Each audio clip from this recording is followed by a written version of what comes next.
শুভ সকাল বন্ধুরা, রাজলক্ষ্মী ব্লগে আমি আরেকটি ভিডিও নিয়ে চলে এসেছি তোমাদের কাছে।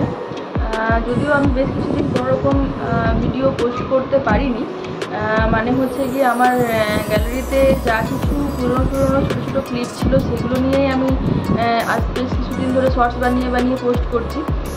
কেন কি হয়েছে সমস্যা, আমার বাড়িতে আমাদের একজন সদস্য যিনি প্রয়াত হয়েছেন, এরপর আজগুলোকে হিসেব মতো আমাদের 3 দিন। তো আমাদের এই মুহূর্তে অনেক কিছু রেস্ট্রিকশন আছে, মানে ওই বলে না কালাসুর, সেই কালাসুর চলছে। তো যার জন্য শরীর মন মেজাজ কোনোটাই ভালো নেই, কারণ তোমরা সবাই জানো যে এই টাইমে খাওয়া দাওয়া সেরকমভাবে কিছু চলেই না। আর আমাদের বাড়ির নিয়ম হচ্ছে 4 দিনের মানে ওই উচিত ভাত না হওয়া অবধি আমরা ওই শুকনো মুড়ি, শশা, ছোলা এই সমস্ত ছাড়া অন্য কোনো কিছু খেতে পাবো না। আর মানে অন্য কোনো কিছু বলতে কোনো কিছুই খেতে পাবো না। ওই সারাদিনে বারবার করে মুড়ি খাওয়া হচ্ছে, আর ওই ছোলা শশা ওই সমস্ত খেয়ে মানে প্রথমত খেতে পাচ্ছি না, এত মুড়ি খাওয়ার অভ্যেস নেই। মুড়ি খাই মাঝে মধ্যে, কখনো যদি ইচ্ছে হয় খেলাম, ঠিক আছে, কিন্তু এরকমভাবে 3 দিন ধরে কন্টিনিউভাবে ওই খেতে হলেই মুড়ি খেতে হবে। সকালবেলায় মানে কি ব্রেকফাস্ট বলো, কি লাঞ্চ বলো, কি ডিনার বলো, যেটাই বলো না কেন সব কিছুতেই মুড়ি খেতে হবে। যার জন্য শরীরগুলো একদম মানে অবস্থা পুরো খারাপ হয়ে গেছে। আর আজকে আমাদের 3 দিন হলো, আজও আমরা সেই মুড়ি খেয়েই থাকবো। কালকে 4 দিনের দিনে আমাদের মানে আমরা ভাত খেতে পাবো। তো 4 দিনের পর থেকে এরপর আমরা একবেলা করে ভাত খেতে পাবো। যাই হোক, এই অবস্থাতে এখন সেই কারণে আমি কোনো রকম ভিডিও করতে পারিনি। তোমরা কেমন আছো? আমি একদমই ভালো নেই। আর কি বলবো, বাড়িতে যা কিছু টুকটাক কাজ সেগুলো নিজেকেই করতে হচ্ছে। যে হাউস হেল্প আছে সে এখন আসবে না, কারণ আমাদের অসুখ চলছে বলে তারা এখন আমাদেরকে সাহায্য করতে পারবে না। আর দেখো, এতে তো কোনো জোর নেই, তাই জন্য সমস্ত কিছু কাজ একার ঘাড়ে চেপে গেছে। সকাল থেকে রাত পর্যন্ত সমস্ত কিছু নিজেকেই করতে হচ্ছে, কেবলমাত্র রান্নাটাই নেই। আর যেহেতু মানে পরিমিত খাবার পড়ছে না, তাই জন্য শরীরগুলো সবার খুব দুর্বল হয়ে গিয়েছে। একই অবস্থা আমারও তাই হয়ে গিয়েছে। তো যাই মনে হলো যে বেশ তো কিছুদিন হয়ে গেল, তাই তোমাদেরকে একটা ইনফরমেশন দেওয়া আমার উচিত, তাই জন্য আমি তোমাদেরকে একটা ইনফরমেশন দিলাম। তো চলো, আজ মোটামুটি টুকিটাকি কী কাজ সারাদিন আমি করছি তোমাদের সবার সাথে শেয়ার করব। আর এখন হয়ে গেছে সকালবেলা, ঘড়িতে এখন বাজে 7:45। আমি ওই 7টার দিকে ঘুম থেকে উঠেছি। তো ঘুম থেকে উঠে ফ্রেশ হয়ে এখন বসে আছি। চাটা খাওয়া চলবে, কিন্তু এই কী হচ্ছে, সারাদিন যেহেতু খাবার টাবার সেরকমভাবে খাচ্ছি না, সেই জন্য সকালবেলায় চাটাও খেতে ইচ্ছে করছে না। মানে কি বলবো, মানে এত অলসতা নিজের মধ্যে এসে গেছে। আর অলসতার চেয়েও মনে হচ্ছে অত্যন্ত বেশি দুর্বল হয়ে পড়েছি, হাত পাগুলো ঝিমঝিম করছে। কিন্তু কিছু তো করার নেই, করতেই হবে, যেটা নিয়ম সেটা তো করতেই হবে। নিয়মের বাইরে তো আমরা কেউ যেতে পারি না। তো চলো দেখা যাক নেক্সট কাজ আমি কী করি, পরে আবার।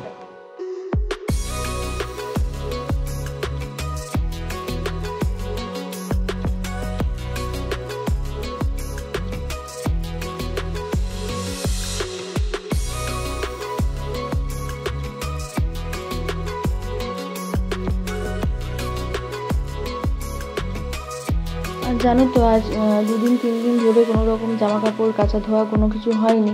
কারণ ওই যে বললাম না যে আমার যে কাজে সমস্ত কিছু করে দেয় সে তো ছুটি নিয়ে নিয়েছে আমাদের অসুখ বলে। তাই জন্য আজকে ভাবলাম যে বেশ কিছু জমা হয়ে গেছে, সেগুলোকে আজকে একটুখানি মেশিনে ভরে নিই। তো আমি মেশিনে দিয়ে নিয়েছি। তো কালকের কিছু টুকটাক জামা কাপড় এদিক ওদিক আমি যেগুলো আগে নিজে করেছিলাম অল্প স্বল্প, সেগুলো সব তুলে নিয়ে এসেছি ছাদের থেকে। আর ভাবলাম এগুলো সব গোছগাছগুলো করে নিয়ে তা করতে করতে মেশিনটা চালিয়ে দিই। আর এই সব টুকটাক কাজগুলো করতে করতে জামা কাপড়গুলো সব ধোয়া হয়ে যাবে। আর ভাবনা চিন্তা করে দেখলাম রান্নাটাই শুধু নেই, বাকি তো সমস্ত কাজই আছে। আর উল্টে বরং আরও বেশি কাজ এই সময় মনে পড়ে যাচ্ছে, মনে হচ্ছে রান্না নেই মানে কিছুই নেই। মাথা থেকে এইটা করতে হবে, সেটা করতে হবে, আর কত কাজও মনে পড়ছে। আর মানে যখন শুরু করছি তো করেও নিচ্ছি, চলো এই ইয়েতে আবার মানে কাজবাজগুলো সমস্ত কিছু কমপ্লিট হয়ে যাবে আর কি। আর দেখো, আমার কাচা ধোয়াটা মোটামুটি হয়ে গেছে, যদিও আমি হাতে কাচিনি জামা কাপড়গুলো। তাই ভাবলাম বেশ ভালো ঝলমলিয়ে রোদ উঠেছে।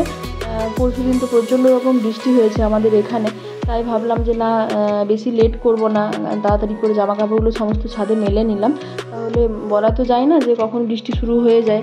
আর ওয়েদারটা 2-3 দিন ধরে মেঘলা মেঘলা হয়েই আছে, সকালবেলায় অল্পখানি রোদ্রের দেখা পাওয়া যাচ্ছে। কাল যদিও ছিল না রোদ্রের কোনো দেখা, বেশ বর্ষা বর্ষা মনে হচ্ছিলো কাল অবধি, তাই জন্য সকালবেলায় জামা কাপড়গুলো সমস্ত কিছু মেলে দিলাম। তা ওগুলো শুকিয়ে গেলে তাহলে একটা নিশ্চিন্ত হওয়া যাবে যে অল্প কিছু কাচাকুচি হয়ে গেছে। আর যদি না করি না তাহলে কি হবে জানো তো, প্রচুর জমা হয়ে যাবে।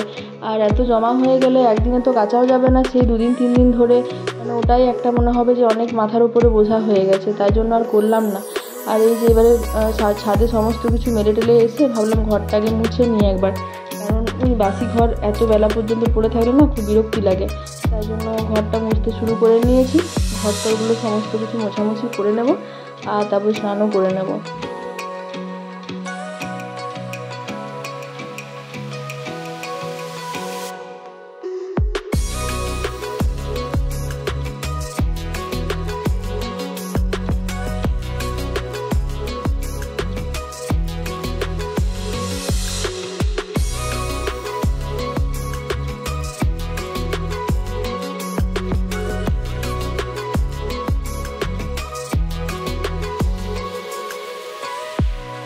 আর জানো তো মনটা না খুব খারাপ হয়ে আছে, কারণ এবারে শিবরাত্রি করা হলো না। আর চিন্তা ভাবনা করেছিলাম কি জানো তো, এবারে অনেক কিছু করব, নতুন নতুন কিছু ভাবনা ভেবেছিলাম, কিন্তু কোনো কিছুই করে উঠতে পারিনি। তাই যখনই ফেসবুকটা খুলছি দেখছি সবাই এই সমস্ত সুন্দরভাবে পুজো করছে, দেখে খুব মনটা খারাপ হয়ে যাচ্ছে। কিন্তু কি করব বলো, এইসব তো এই মুহূর্তে করা চলে না। যাই হোক, এবারে হলো না, পরের বার করবো, এই সান্ত্বনা দিয়েই নিজেকে চালিয়ে নিলাম।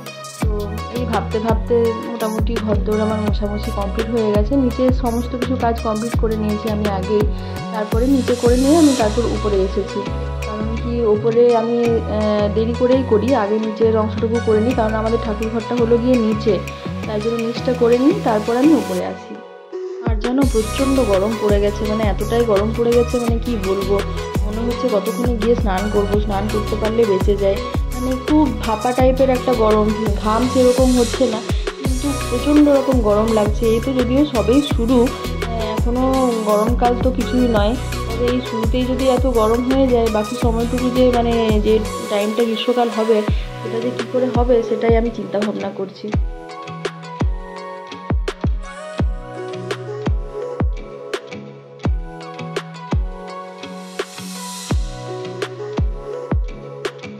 মোটামুটি হাতে যা সমস্ত কাজগুলো ছিল সেগুলো কমপ্লিট করে নিয়েছি, আর স্নানও করে নিয়েছি, বুঝতেই পারছো। কিন্তু এখন তো আমাদের ওই চুলের মধ্যে চিরুনি লাগানো বা কোনো রকম ময়শ্চারাইজার লাগানো এই সমস্ত কোনো কিছুই চলবে না, যার জন্য প্লেন নর্মাল জলে স্নান করে নিয়েছি।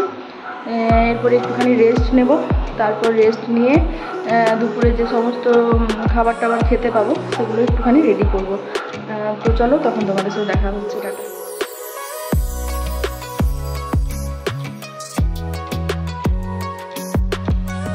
আজকের দুপুরের লাঞ্চের মেনু হচ্ছে যে দেখতেই পাচ্ছ, টমেটো কাটছি আর শসাও কেটে নেব, অল্পখানি নারকেল আছে, মানে নারকেলটা আমি আগে থেকে নিয়ে এসেছিলাম যে পুজোর কাজে লাগবে, সেই জন্য আগে থেকে নারকেলটা কেনা হয়েছিল। যাই হোক, এখন নারকেল খাওয়া চলে, তাই জন্য ভাবলাম নারকেলটাও কেটে নিই, নয়তো ওটা নষ্ট হয়ে যাবে। সেই জন্য টমেটো, শসা, নারকেল, অল্পখানি লঙ্কা, ছোলা এই সমস্ত দিয়েই দুপুরবেলায় খাবারটা এখন খেয়ে নিতে হবে। আর যদি ইচ্ছে হয় তো মুড়ি খাবো, আর নয়তো খাবো না। এই সমস্ত খেয়েই আজকে দুপুরটা কাটিয়ে নেবো, করা তো কিছু নেই, খেতে হবে, কী করবো আর। আরেকটা কথা বন্ধুরা, আমি জানি না কীরকমভাবে ভিডিওগুলো বানাচ্ছি, তোমাদের কি কেমন লাগছে না লাগছে আমি সত্যিই জানি না, কারণ আমি এই জিনিসগুলো খুব একটা ভালো করে জানি না, ওই ইউটিউব দেখে দেখে নিজেকে শিখতে হচ্ছে। তো তোমরা আমাকে একটু জানিও যে ভিডিওগুলো কেমন হচ্ছে, ভালো হলেও জানিও, খারাপ হলেও জানিও, বা কোথায় কীভাবে কী করলে আর একটু ভালো হবে সেগুলোও আমাকে জানিও। আর যদি পুরো ভিডিওটা দেখে আমার ভিডিওটা তোমাদের ভালো লেগে থাকে তাহলে অবশ্যই একটা সাবস্ক্রাইব করে দিও আর লাইক করে দিও, আর তোমাদের যেটা মনে হয় ভালো মন্দ একটুখানি কমেন্ট করে যাও, তাহলে আমিও একটুখানি উৎসাহ পাবো সবাইকার কমেন্টগুলো পেলে, যে হ্যাঁ আমি করতে পারছি বা চেষ্টা করছি, তাহলে আমারও করার ইচ্ছে থেকে যাবে। আর নয়তো মনে হবে কি জানি তোমরা কি, তোমাদের ভালো লাগছে না মন্দ লাগছে বুঝতেই পারবো না। ঠিক আছে বন্ধুরা, আজকের মতো মোটামুটি আমার দুপুরের খাবার তৈরি হয়ে গেছে, আর এটাই আজকে দুপুরবেলায় খাবো। তো পরে আর একটা ভিডিও নিয়ে তোমাদের সাথে আবার আমি আসবো নিশ্চয়ই, হয়তো আজকে আর আসবো না, কালকে আবার আসবো।